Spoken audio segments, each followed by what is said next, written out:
ಹೇಗಿದ್ದೀರಾ ಗೈಸ್? ಪ್ರಿಯ ಬಿ.ಕಾಮ್ ಮೊದಲನೇ ವರ್ಷದ ವಿದ್ಯಾರ್ಥಿಗಳೇ, ನಾನು ಈ ವಿಡಿಯೋದಲ್ಲಿ ಕನ್ನಡ ನಾಡು ನುಡಿ ಚಿಂತನೆಯಲ್ಲಿ ಅನ್ಯ ಭಾಷೆ ವ್ಯಾಮೋಹ ಸುಜನಾರವರು ಬರೆದಿರುವಂಥದ್ದನ್ನು ಈ ಪಾಠದ ಸಾರಾಂಶವನ್ನು ಈ ವಿಡಿಯೋದಲ್ಲಿ ಹಾಕಿರ್ತೀನಿ.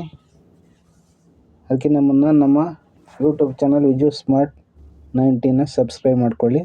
ಮೊದಲು ಲೇಖಕರ ಪರಿಚಯ ಹೇಳ್ತೀನಿ, ಆಮೇಲೆ ಆಶಯ, ಆಮೇಲೆ ಸಾರಾಂಶ ಹೇಳ್ತೀನಿ. ಲೇಖಕರ ಪರಿಚಯ: ಸುಜನ 1930 2011.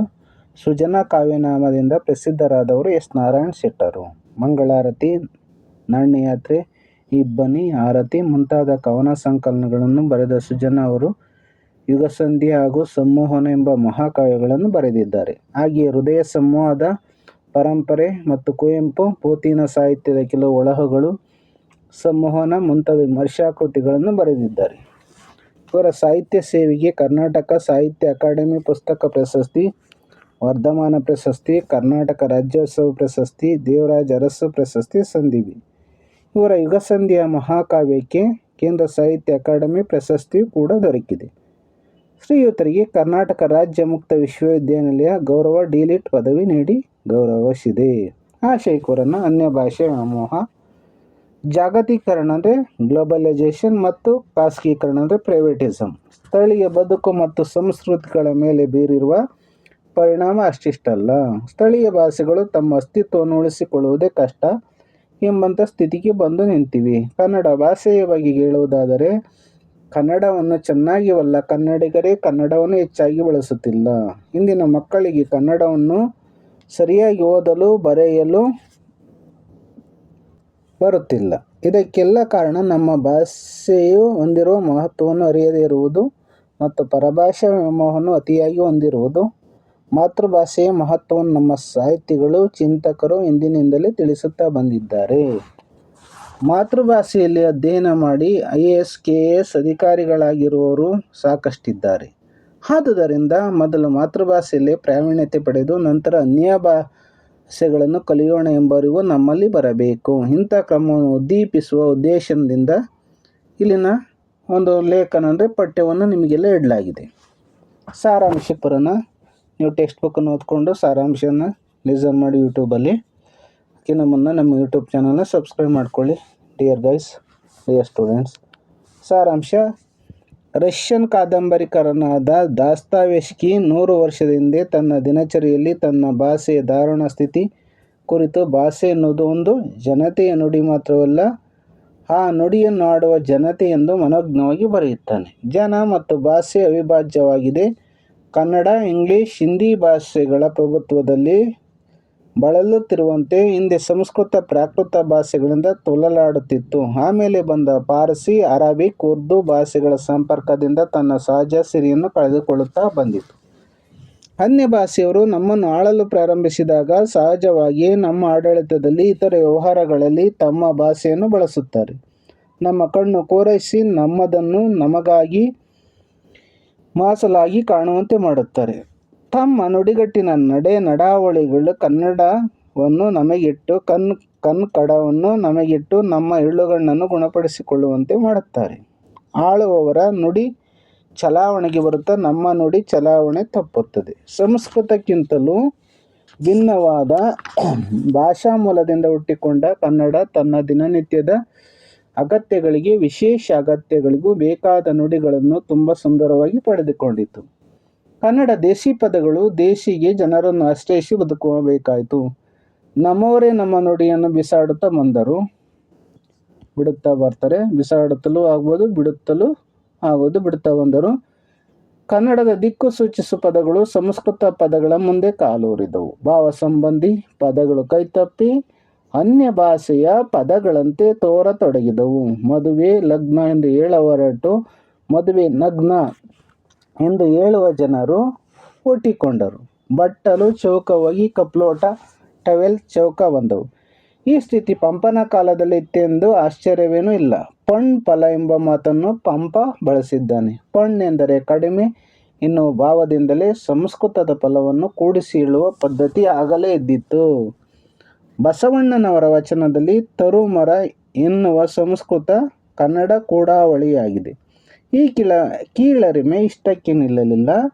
ಕನ್ನಡ ಜನರ ಬಾಯಿಯಲ್ಲಿ ಸಂಸ್ಕೃತ ಪದಗಳ ಉಚ್ಚಾರಣೆ ಕೆಡುತ್ತಿದ್ದುದು ಸಹಜ. ಉದಾಹರಣೆ: ಯೋಗಿ ಜೋಗಿ, ಯಾತ್ರೆ ಜಾತ್ರೆ, ಪರಿಷತ್ತು ಪರಿಷೆ, ಸಂಸ್ಥೆ ಸಂತೆ ಇತ್ಯಾದಿ. ಇಂಗ್ಲಿಷ್ನಲ್ಲೂ ಕೂಡ ಕಂತ್ರಿ ಕಂತಿ, ಮಾಸ್ಟರ್ ಮೇಷ್ಟ್ರಾಗಿ ಅರ್ಥ ಕೆಡಿಸಿದೆ. ವ್ಯಕ್ತಿ, ಸ್ಥಳ, ನಾಮ ಜನರ ಬಾಯಲ್ಲಿ ಧ್ವನಿ ಕೆಡಿಸಿಕೊಂಡು ವಿಲಕ್ಷಣವಾಗಿ ತೋರುವ ಬದಲು ಪವಿತ್ರ ಚಲಾವಣೆಯ ನಾಣ್ಯವಾಗಿವೆ. ಶ್ರೀರಂಗಪಟ್ಟಣ ಸೇರಿಂಗ್ ಪಟ್ಟ್ಯಾಂ, ಚಿತ್ರದುರ್ಗ ಚಿಟಲ್ದುರ್ಗ, ಶಿವಮೊಗ್ಗ ಸೀಮೊಗ್ಗ ಇತ್ಯಾದಿ. ಭಾರತದ ಶ್ರೇಷ್ಠ ನ್ಯಾಯಾಧೀಶರಾದ ವೆಂಕಟಾಚಲಯ್ಯನವರನ್ನು ವೆಂಕಟ್ ಚಲ್ಲಯ್ಯ ಎಂದೇ ಇಂಗ್ಲಿಷ್ ಸುದ್ದಿವಾಚಕರು ಹೇಳುತ್ತಿದ್ದುದನ್ನು ಯಾರೂ ತಪ್ಪೆಂದು ಭಾವಿಸಿದಂತೆ ತೋರಲಿಲ್ಲ. ಆದರೆ ನಾವು ಮಾತ್ರ ಇಂಗ್ಲಿಷ್ ಹೆಸರುಗಳನ್ನು ಸರಿಯಾಗಿ ಉಚ್ಚರಿಸುವಲ್ಲಿ ಎಚ್ಚರ ವಹಿಸಬೇಕಾಗುತ್ತದೆ ಅಂತ ಲೇಖಕರು ಹೇಳ್ತಾ ಇದ್ದಾರೆ, ಸುಜನಾರವರು. ನಮ್ಮಿಂದ ಇಂಗ್ಲಿಷ್ ಸಂಸ್ಕೃತಕ್ಕೆ ಪ್ರವೇಶ ಪಡೆದಿರುವ ಪದಗಳು ಹೊಸ ಅರ್ಥ ಗೌರವ ಪಡೆದುಕೊಂಡಿವೆ.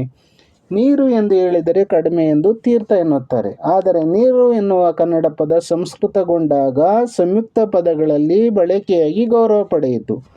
ನೀರಜ, ನೀರಜಾಕ್ಷಿ, ನೀರದಿ, ನೀರಜೇಮುಖಗಳಲ್ಲಿ ಅವುಗಳ ಟಿವಿಯನ್ನು ಕಾಣಬಹುದಾಗಿದೆ.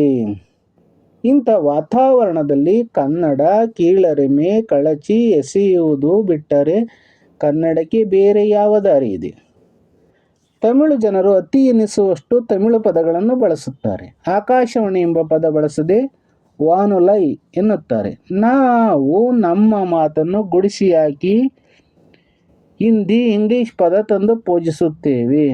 ಅಮ್ಮ ಮಮ್ಮಿ, ಅಪ್ಪ ಡ್ಯಾಡಿ, ಮಾವ ಚಿಕ್ಕಪ್ಪ ಅಂಕಲ್, ಚಿಕ್ಕಮ್ಮ ಸೋದರತ್ತೆ ಆಂಟಿಯರಾದರು. ಕೂಳು ಎನ್ನುವ ಕನ್ನಡ ಪದ ಅನ್ನಕ್ಕೆ ಜಾಗ ಕೊಟ್ಟು ಅರ್ಥ ಕೆಡಿಸಿಕೊಂಡು ಸಂಬಂಧವಾಚಕ ಪದಗಳು ನಾಳೆ ಅರ್ಥ ಕೆಟ್ಟು ಪತಿತವಾಗಬಹುದು.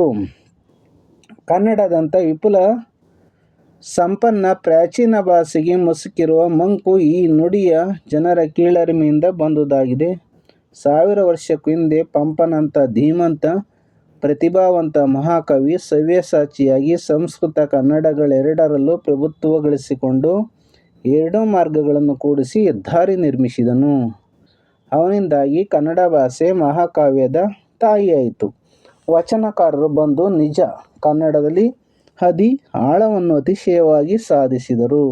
ಕುಮಾರವ್ಯಾಸ ಆ ಭಾಷೆಯನ್ನು ಮಹಾಕಾವ್ಯಕ್ಕೆ ತೊಡಗಿಸಿಕೊಂಡನು. ಇವರೆಲ್ಲರೂ ಕನ್ನಡದ ಉರುಳು ಹೆಚ್ಚಿಸಿ ಸಂಸ್ಕೃತ ಹಾಗೂ ಇತರ ಭಾಷೆಯ ಪದಗಳನ್ನು ತಮ್ಮ ಅರ್ಥಕ್ಕೆ ಒಪ್ಪಿಸಿಕೊಂಡರು. 600 ವರ್ಷಕ್ಕೂ ಹೆಚ್ಚು ಕಾಲ ಕನ್ನಡ ನಾಡು ಹಲವು ಭಾಷೆಗಳ ಆಡಳಿತದಲ್ಲಿ ಸಿಕ್ಕು ಹದಗೆಟ್ಟಿತು. ಆಳುವವರ ಮುಂದೆ ತಲೆಬಾಗಿ ಕರ್ನಾಟಕ ರಾಜ್ಯ ಸ್ಥಾಪನೆಯಾದ ಮೇಲೂ ಬಳಲಬೇಕಾಯಿತು. ಭಾರತ ಒಂದಾಗಿರುವುದು ನಿಜ, ಆದರೆ ಈ ಒಂದುತನವನ್ನು ಒಂದು ಭಾಷೆಯ ಮೂಲಕ ಸಾಧಿಸುತ್ತಿರುವಂತೆ ತೋರುವುದು ಸರಿಯಲ್ಲ. ಅಂತಾರಾಷ್ಟ್ರೀಯ ಜಗತ್ತು ಹತ್ತಿರ ಬರಲು ಇಂಗ್ಲಿಷ್ ಕಾರಣ ಎಂಬ ಭಾವನೆ ಗಾಢವಾಗಿದೆ. ಹೀಗಾಗಿ ಕನ್ನಡ ಭಾಷೆಯನ್ನು, ಅದರ ಬೆಲೆಯನ್ನು ಕುಗ್ಗಿಸುತ್ತಿದೆ. ಕನ್ನಡ ನಾಡಿನಲ್ಲಿ ಕವಿ, ಲೇಖಕರು, ವಿಜ್ಞಾನಿ, ಚಿಂತಕರು, ಅರ್ಥಜ್ಞರು, ರಾಜಕಾರಣಿಗಳು, ಯಂತ್ರಶಿಲ್ಪಿಗಳು, ಉದ್ಯಮಿಗಳು, ಕಾರ್ಮಿಕರು, ರಕ್ಷಕರು, ಸಂಕ್ಷಿಪ್ತವಾದರೂ ಪದದಲ್ಲಾದರೂ ಕನ್ನಡದಲ್ಲಿ ಮೊದಲು ಬರೆಯಬೇಕು. ಅನ್ಯ ಭಾಷಿಕರೊಡನೆ ನಾವು ಬಳಸುವ ಭಾಷೆಗಳಲ್ಲಿ ಕನ್ನಡವನ್ನು ಕೂಡ ಕಡ್ಡಾಯಗೊಳಿಸಬೇಕು ಹಾಗೂ ಬಳಸಲೇಬೇಕು. ಯಾವ ಭಾಷೆಯನ್ನು ಬಳಕೆಯಿಂದ ನೂಕಿ ಕೊಲೆ ಮಾಡಬಾರ್ದು, ಕೀಳರಿಮೆ ಹೊಂದುವಂತೆ ಮಾಡಬಾರದು. ಬೇರೆ ಭಾಷೆ ಪದ ಬಳಸುವ ಸಂದಿಗ್ಧತೆ ಇದ್ದರೆ ಮಾತೃಭಾಷೆ ದೂಡಬಾರದು.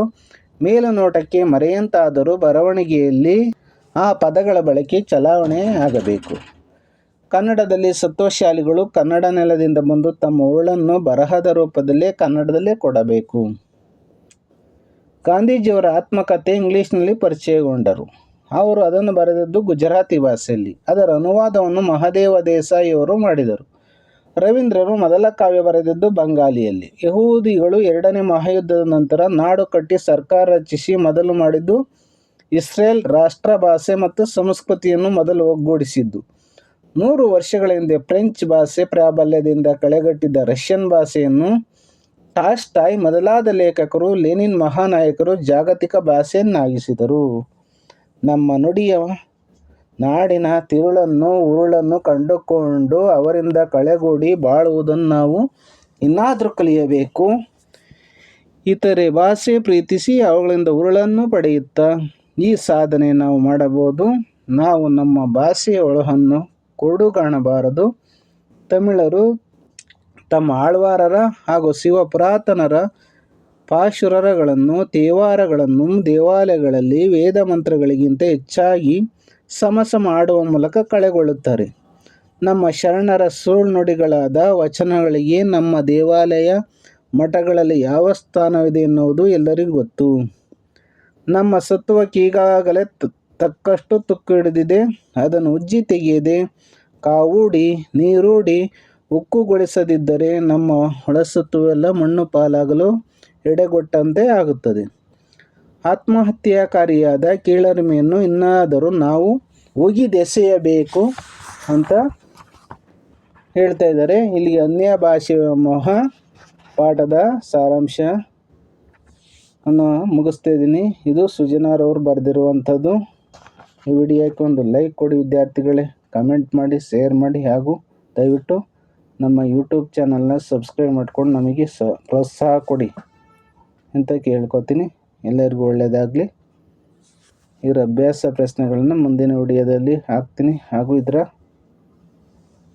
ಡಿಸ್ಕ್ರಿಪ್ಷನ್ ಬಾಕ್ಸ್ನಲ್ಲೂ ಸಹ ಈ ವಿಡಿಯೋದ ಡಿಸ್ಕ್ರಿಪ್ಷನ್ ಬಾಕ್ಸ್ನಲ್ಲೂ ಸಹ ಹಾಕಿರ್ತೀನಿ. ಸದುಪಯೋಗ ಪಡಿಸ್ಕೊಳ್ಳಿ. ಎಲ್ಲರಿಗೂ ಒಳ್ಳೆಯದಾಗಲಿ.